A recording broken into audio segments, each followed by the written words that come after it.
Hello everyone, Terry Lynn Reese from TLR Coaching and Consulting. Welcome to Tips, Tricks, and Trends this week. I am talking about gin.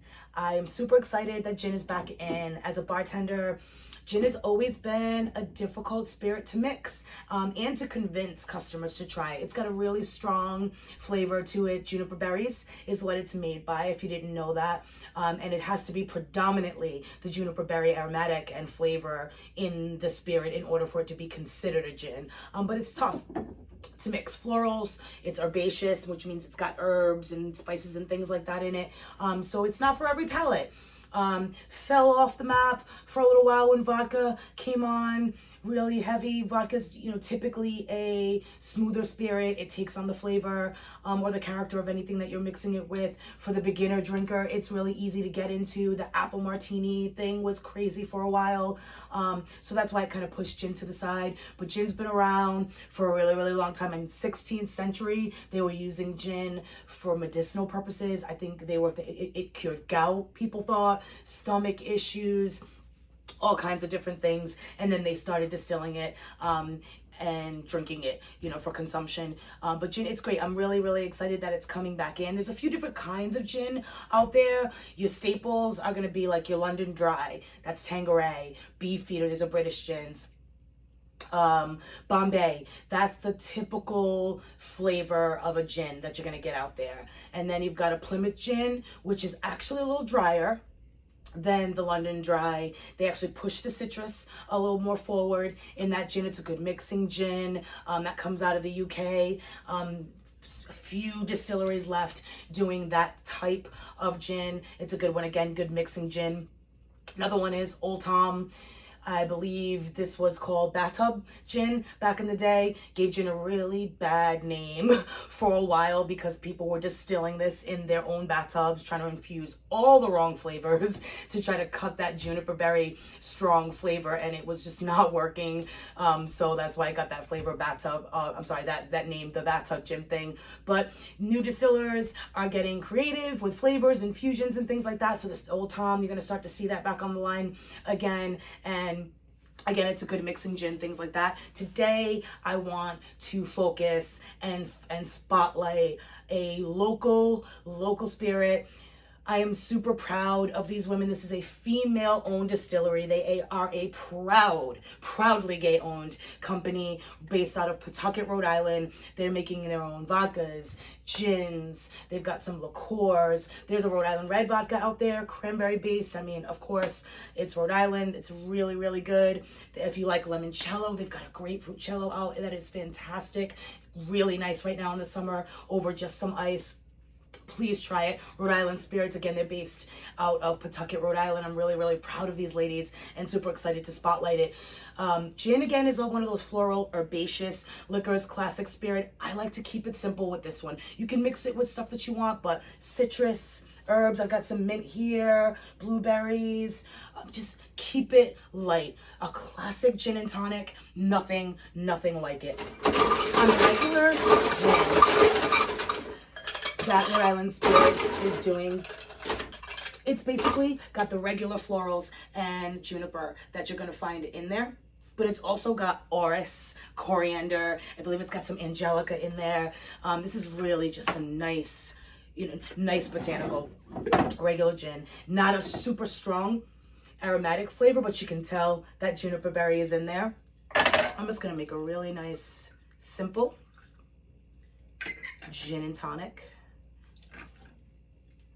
Like I said, that's just their regular line of gin. I am using Fever Tree. I don't know if you guys have seen this. They've got a great artisanal tonic, soda water, ginger beer line. Really, really nice. You can find this in Dave's Market. Most liquor stores are carrying it and stuff right now. I don't like to bruise my gin, like they call it, or by shaking it. Bruising it is going to take away some of the florals and the juniper berry, and it's not going to really taste like gin much anymore. The more you shake it up and the more you kind of cut into it. So I'm just going to pour that tonic right in there to the top. Like I said, I've got some fresh citrus here. I'm just going to take a little lime wedge, squeeze that, drop it right in the top. Classic gin and tonic. Right there, it smells so good. The Forager's gin, I'm really excited about this one especially. This is my favorite. It, of course, has all the regular, the baseline of the juniper berry in there, but they are foraging locally. This is the other thing about Rhode Island Spirits that I'm super proud to showcase, is they're foraging locally. It's got elderberry, red clover, rose hips in this one, which I like a lot. I tried a little cocktail with this the other day. Again, I'm not going to shake these at all. I like to keep it really, really simple when it comes to gin because I like the florals and the herbaceousness of it. On this one here, with the rose hips and everything in there, what I'm going to do is I'm going to put a little bit of rose water in there just to kind of bring the rose hips out a bit. You don't really need to use much of this at all. I'm just going to add just a couple little dashes. I think that was like 6 or 7 dashes of the rose water. 2 ounces of the foragers. Again, they're foraging locally. They have a plum gin that is getting ready to come out. I am really excited to try that one. Again, I'm going to put 2 ounces as a base in this one. In this one, because I really like the florals and things like that in this one, I think I'm going to add a couple of other things to it besides the tonic and the rose water.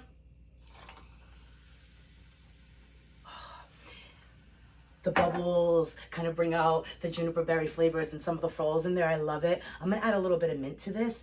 And again, I don't want to shake it. I don't want to muddle this. I don't really want to break or bruise the gin too much. I'm going to put the mint in my hand, just kind of slap it, get some of the oils and aromatics out of there. I'm going to throw some mint in there. What else do I want to do? Lemongrass. Just take a little bit of lemongrass and just throw that right in there with some mint. I think I am going to try a little bit of lime, but what I'm going to try, actually, I've got some key limes here. Key limes are really nice, really nice mix, especially with gin. I'm going to squeeze a little bit that in there, and then I'm going to drop that lime right in there. Mix that up a little bit. So like I said, I just do a little bit of mint, lemongrass leaf, a little squeeze of key lime in there. And that is fantastic. Oh, that tastes so good. The lemongrass, and if you let that sit in there for a little while, it's going to infuse into there, bring some more of the florals in there, but you can really taste the gin. You notice I didn't mix it too much. You don't really have to. If you want to, I suggest herbs, some spices. I have basil here too, which is really aromatic. Basil is always nice in a gin. Mint syrup or something like that if you feel like you need it to be a little bit sweeter. I've got some blueberries that I could actually add in there. Light fruits, don't shake it too much. Try something new, guys. You know, if you're a vodka drinker, I promise you, there is a gin out there for you. And Rhodium, when I tell you guys, it smells amazing. They are foraging locally here in Rhode Island, trying to find local, sustainable ingredients, gluten-free. I mean, you cannot beat it. I'm super proud of these ladies from Rhode Island Spirits for the Foragers gin, their regular gin. I can't wait to focus on some more of their vodka, the heavier stuff over in the wintertime. But again, guys, you cannot beat a classic gin and tonic in the summertime. Try something new, try something fresh. Cheers. Gin is in.